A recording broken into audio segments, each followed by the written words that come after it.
क्या समझना है? सापेक्ष अपवर्तनांक और निरपेक्ष अपवर्तनांक में क्या संबंध?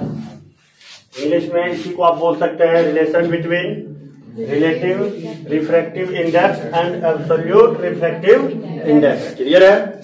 चलिए समझते हैं बहुत सिंपल तरीका से क्या होता है नहीं होता है। मान लेते हैं, मानिएगा कि बिना मान ले दोनों बता देते हैं। चलिए देख लेते हैं, लिखेंगे अगर हवा में क्या प्रकाश की क्या चाल क्या होता है जी? सी। और माध्यम फिगर हम बता दिए थे कल, नहीं बता दिए थे? तो फिगर बनाना जरूरी है? बना दे? कोई जरूरी नहीं है, फिगर है उसको समझा देंगे आप लोग को। माध्यम एक में, माध्यम इंक भर देना थोड़ा, एक में प्रकाश की चाल क्या होता था?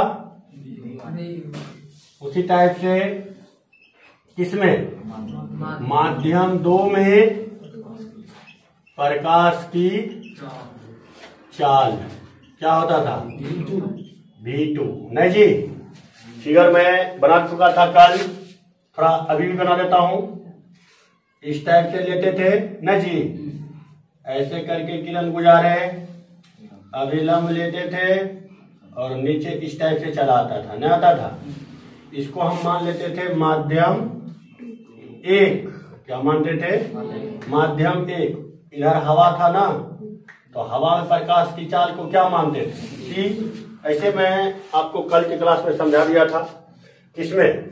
सापेक्ष अपवर्तनांक तथा निरपेक्ष अपवर्तनांक में। इसलिए हम थोड़ा फिगर समझा देता आप लोग को। फिर एक दूसरा फिगर बनाते थे, उसमें क्या लिखते थे? इस टाइप से। ये था किसके लिए? सापेक्ष अपवर्तनांक के लिए। दो फिगर में देखिए कैसे ये हुआ, और सॉरी यहां अभिलंब लेते थे, इसको क्या कर देते थे? नीचे ना जी। तो ये हो जाता था, इसमें भी प्रकाश की चाल क्या ना, ये माध्यम क्या था? दो था ना, ये माध्यम दो, इसमें प्रकाश की चाल V2। तो क्लियर हो गया? इसी टाइप से आपको बता दिए थे ना फिगर सब में, कोई दिक्कत नहीं ना? चलिए समझते हैं संबंध को। फिगर मिटा देता हूं, थोड़ा जगह चाहिए। क्लियर है ना?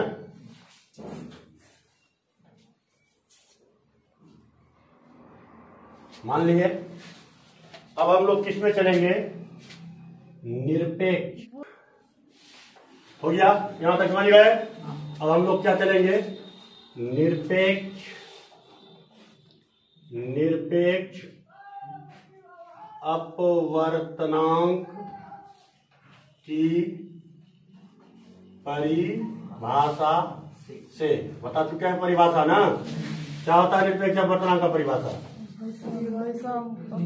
जिसका एक माध्यम हवा तथा दूसरा माध्यम हवा। आराम से बोल सकते हैं ना? चलिए तो हम लिखते हैं माध्यम एक का, क्या लिखेंगे? माध्यम एक का क्या? निरपेक्ष अपवर्तनांक। नहीं जी, तो क्या होगा? माध्यम एक का निरपेक्ष अपवर्तनांक N1 ना होगा? N1 इक्वल क्या हो जाएगा? नहीं तो यहां लिख देता हूं डायरेक्ट हिंदी में। यहां क्या होगा? हवा में प्रकाश की चाल अब बटा माध्यम एक में प्रकाश की चाल। नहीं जी, तो देखिए अपवर्तनांक N1 इक्वल क्या हो जाता था? C बटा V1 होगा ना? कोई दिक्कत है ना? उसी टाइप से हम लोग क्या चलेंगे? माध्यम दो का क्या? निरपेक्ष अपवर्तनांक क्या होगा? इक्वल हवा में प्रकाश की चाल बटा क्या? माध्यम 2 में प्रकाश की चाल। क्लियर है ना? अब देखिए हवा में प्रकाश की चाल, तो इसको हम क्या मानेंगे? N2 इक्वल क्या? C/V2। यहां तक सबको समझ में आ गया? किसी को दिक्कत है ना? अब हम किससे चलेंगे? सापेक्ष अपवर्तनांक की परिभाषा से। बता चुका हूं, सापेक्ष अपवर्तनांक के परिभाषा से। क्लियर है ना? किसके परिभाषा से? सापेक्ष अपवर्तनांक के परिभाषा से। क्या होता है सापेक्ष अपवर्तनांक का परिभाषा? जानते हैं? कोई दिक्कत है? आगे बढ़े? हाँ, आगे नहीं बढ़े?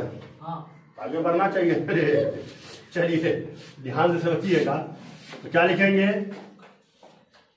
माध्यम 1 के सापेक्ष माध्यम 2 का क्या? अपवर्तनांक। क्या होगा? माध्यम 1 में प्रकाश की चाल ना, माध्यम 1 में प्रकाश की चाल अब बटा माध्यम 2 में प्रकाश की चाल। क्लियर है ना? अब देखिए ऊपर मिटा दे। ऊपर समझ में आ गया ना? चलिए ऊपर मिटा देता हूं, तो परेशानी नहीं ना? चलिए आज तो ठीक है। अच्छा कोई बात ना है, मैंने चीज मिटा दी है। चलिए ई भी लिखिए, ई भी समझिए गए। इसको मिटा देता हूं, थोड़ा ऊपर ले देता हूं इसको। ठीक है ना? तो ई क्या होगा? N21 इक्वल क्या? V1/V2। क्लियर है ना? समझ में आ गया यहां तक? अब देखिएगा थोड़ा ध्यान से, इसको मिटा देते हैं। क्लियर है ना? ई पॉइंट यहां लिख दिया हूं, इसको मिटा देता हूं। अब देखिएगा, अभी जो आप निरपेक्ष अपवर्तनांक की परिभाषा से पढ़े थे, थोड़ा इधर रफ कर देता हूं।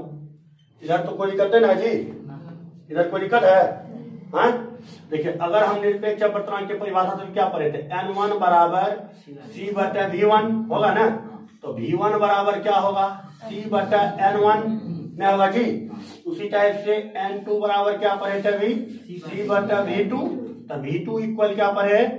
C/N2 होगा ना? कोई दिक्कत है ना? अब देखिए यहां हम वैल्यू रख सकते हैं ना। N21 इक्वल क्या होगा? N21 इक्वल, तो देखिए V1 क्या निकला? C/N1। अब पूरे का बटा क्या होगा? V2 क्या है? C/N2 है ना? तो N21 इक्वल क्या होगा? देखो ई ऊपर नीचे होगा ना, C/N1 गुना N2/C। C से C खत्म, तो N21 इक्वल क्या आया? N2/N1। Equation first. यहां तक समझ में आ गया? किसके अनुसार? सापेक्ष अपवर्तनांक के परिभाषा के अनुसार। ये हमारा आ गया। तो माध्यम 1 के सापेक्ष माध्यम 2 का अपवर्तनांक था। अब हम लोग क्या लिखेंगे? माध्यम 2 के सापेक्ष माध्यम 1 का अपवर्तनांक ना जी, अपवर्तनांक। तो ध्यान से देखिए, अब मैं लैंग्वेज नहीं लिखता हूं। क्लियर है ना? एक में लिख दिया है ना, वैसे लिख लीजिएगा। क्या होगा? माध्यम 1 में प्रकाश की, माध्यम 2 में प्रकाश की चाल बटा माध्यम 1 में प्रकाश की चाल नहीं हो जाएगा। तो यहां हम डायरेक्ट लिख देता हूं N12 इक्वल क्या होगा? V2/V1 होगा ना जी? कोई दिक्कत नहीं? यहां तक समझ गए ना? अब देखिए N12 इक्वल क्या होगा? V2/V1। तो V2 का वैल्यू देखिए, C/, यहां नहीं होगा, यहां नहीं खत्म हो जाएगा। ऊपर मिला दे, ऊपर मिला देता हूं, ठीक है। अब इसका यूज नहीं, हटाओ इसको। अब देखिएगा इस चीज को हम ऊपर लिख रहे हैं, ठीक है। क्या है, N12 equal V2 bye V1 है ना जी। अब देखिए N12 इक्वल V2 का वैल्यू C बाय N2, अब बटा C बाय क्या होगा N1 नहीं होगा जी। N12 equal C by N2 into N1 by C खत्म। N12 इक्वल N1 बटा N2, इक्वेशन सेकंड। क्लियर है।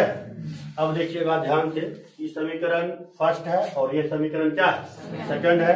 तो हम अब लिख लेता हूं समीकरण ई फर्स्ट, थोड़ा ऊपर लिख लें। समीकरण फर्स्ट लिख लेता हूं, N21 इक्वल क्या आया था, N2 बाय N1, इक्वेशन क्या था, फर्स्ट नहीं था ठीक। अब देखिए यहां हम लिखेंगे समीकरण 1 और 2 को गुना करने पर। क्लियर है ना।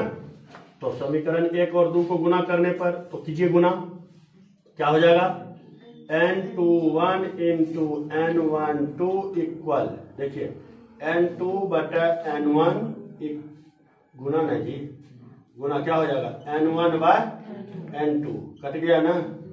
क्या आया N21 इंटू N12 इक्वल क्या 1। क्लियर है। अब देखिए अगर N21 निकालना हो तो क्या होगा 1 बटा N12 है जी। यदि N12 निकालना हो तो 1 बटा N21। क्लियर है। यही क्या था, संबंध था किसमें, सापेक्ष अपवर्तनांक और निरपेक्ष अपवर्तनांक में। क्लियर हो गया। अब हम लोग इस पर एक सवाल ले लेते हैं कि कैसे इसको हम लोग डील करेंगे। क्लियर है ना। चलिए समझिएगा, अभी जो हम लोग पढ़े क्या पढ़े थे, सापेक्ष अपवर्तनांक और निरपेक्ष अपवर्तनांक में संबंध पढ़े।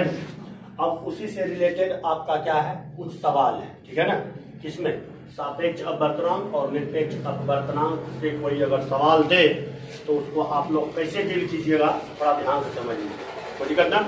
पहला सवाल देख लीजिए, क्या कहता है, हवा में प्रकाश की वेग कितना है, कांच में प्रकाश का वेग कितना है, तथा जल में प्रकाश का वेग कितना है। तो कहता है कांच तथा जल का निरपेक्ष अपवर्तनांक ज्ञात कीजिए। देखिए यहाँ आप वेग लेके चलते हैं, हम वहां क्या माने हैं, चाल माने हैं, नहीं माने, तो आप वहां वेग भी लगा सकते हैं, ऐसा कोई कंडीशन नहीं है, कोई दिक्कत नहीं, वहां पर आप लगा सकते हैं, कोई दिक्कत। जैसे लैंग्वेज अपना सुधारना है ना। अब तू आगे जाएगा, कोई बोल देगा हाँ यहाँ होता है वेग, तो लिख दिया चाल, गलत है, क्योंकि चाल तो सदिश राशि है, अब एक सदिश राशि है, तुम्हारा गलत हो गया। बोला अरे भाई गलत ना है, हम माने हैं ऐसा, समझ रहे हैं ना, उसको क्या किए हैं, माने हैं, कोई दिक्कत नहीं। तो आप चाल की जगह वेग भी कर सकते हैं, कोई परेशानी, वेगों को भी ये सूचित करेगा जी, कोई दिक्कत नहीं ना। चलिए ध्यान समझिएगा। तो यहाँ तक आपका जो पहला सवाल है, तो मतलब समझ गए कि हवा में प्रकाश का वेग इतना और कांच में प्रकाश का वेग इतना तथा जल में प्रकाश का वेग इतना, तो कांच तथा जल का निरपेक्ष अपवर्तनांक ज्ञात कीजिए। और दूसरा सवाल आपका है, कांच का अपवर्तनांक इतना तथा जल का अपवर्तनांक इतना हो, तो कांच का जल के सापेक्ष तथा जल का कांच के सापेक्ष अपवर्तनांक ज्ञात करें। ऐसा बहुत सारा सवाल होगा, तो मैं एक दो एग्जांपल देके समझा सकता हूँ, आप सब यह बता दूंगा जी। जिस दिन चैप्टर स्टार्ट होगा वो क्या बोलता है, अगले क्लास में जब हम चलेंगे चैप्टर खत्म होने के बाद अपवर्तन, तो वहां पर आपको आंकिक प्रश्न डील करा दिया जाएगा कि क्या क्या है, देखो एक चले। तो चलिए ध्यान से देखिएगा, सॉल्यूशन करता हूं मैं 1 नंबर का सवाल। कितने नंबर का, 1 नंबर का। क्लियर है ना। तो देखिए क्या दिया हुआ है, हवा में प्रकाश की चाल सीन होता है जी, यहाँ लिख दूंगा, भाषा में कि डायरेक्ट लिख दूं, संकेत में, संकेत में सी बराबर कितना दिया हुआ है, 3 × 10⁸ मीटर पर सेकंड। उसके बाद किसमें दिया है, कांच में प्रकाश का वेग, तो VG ना, VG बराबर कितना 2 गुना 10 पर पावर 8 मीटर पर सेकेंड। उसके बाद क्या दिया हुआ है, जल में प्रकाश का वेग। तो VW इक्वल कितना दिया हुआ है, 2.25 गुना 10 पर पावर 8 मीटर पर सेकेंड। क्लियर है ना। तो पहला क्या पूछ रहा है, कांच का, पहले कांच का निकालेंगे ना बर्तन। तो कांच का बर्तन क्या होगा, NG होगा ना। NG बराबर कौन चीज, C/VG होगा ना जी, नहीं होगा। तो देखिए तो C कितना दिया गया है, 3 गुना 10 पर पावर 8 बटा 2 गुना 10 पर पावर 8। तो D कट गया ना, 1.5 दूनी 3, तो कितना निकला 1.5, 1.5 क्या निकला, NG निकला, नहीं निकला जी। यहाँ तक समझ में आ गया। इसी टाइप से अब हमको किसमें चलना है, NW, इसमें चलना है NW में पूछ रहा है जल का निरपेक्ष अपवर्तनांक ज्ञात कीजिए। NW बराबर क्या होगा, C/VW होगा ना जी। अभी जस्ट लाइक बताए हैं क्लास में, ठीक है ना। जो सापेक्ष और निरपेक्ष अपवर्तनांक में संबंध मैंने स्थापित किया उसी के थ्रू तो मैं इसको डील कर रहा हूं ना। तो देखिए NW बराबर क्या हो जाएगा, C/VW। तो C कितना है, 3 गुना 10 पर पावर 8 और VW कितना दिया है जी, 2.25 इंटू 10 पर पावर 8। नहीं कट गया ना, 2 जीरो ऊपर भेज दीजिए, कितना हो जाएगा 300/225। जब इसको डिवाइड कीजिएगा तो 1.3333 ऐसे रहेगा ना। आप देख लीजिए सही है कि गलत है, हाँ हो जाएगा ना। देख लीजिए 300 में अगर हम डिवाइड करें 225 से, एक दाम में कितना आएगा, 225 घटा दीजिए 7, 225 ना जी, 225 इसमें घटाइएगा तो 75 आएगा, पॉइंट देंगे 1 जीरो आएगा, 3 दूनी 6 कितना हो जाता, 3 दूनी 6, 675 की 50, 675 नहीं जी। इसको मैंने कीजिएगा, इस टाइप से आते रहेगा, क्लियर है ना। इसलिए लिख दिया 1.33। कोई दिक्कत है, ये आपका 1 नंबर सवाल का डीलिंग। कोई दिक्कत, किसी को परेशानी समझने में नहीं ना। चलिए अब हम लोग किस में आएंगे, 2 नंबर के सवाल में आते हैं। मिटा दे इसको, चलिए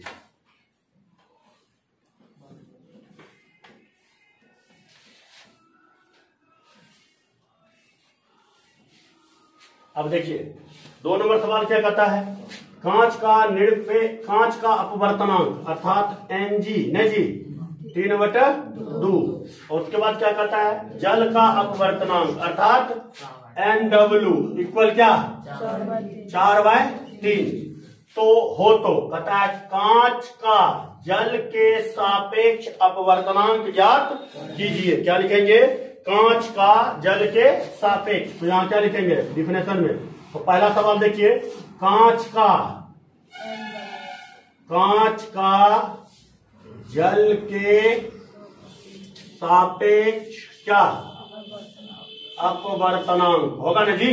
तो इसको क्या लिखते हैं, NWG नहीं लिखेंगे, NWG।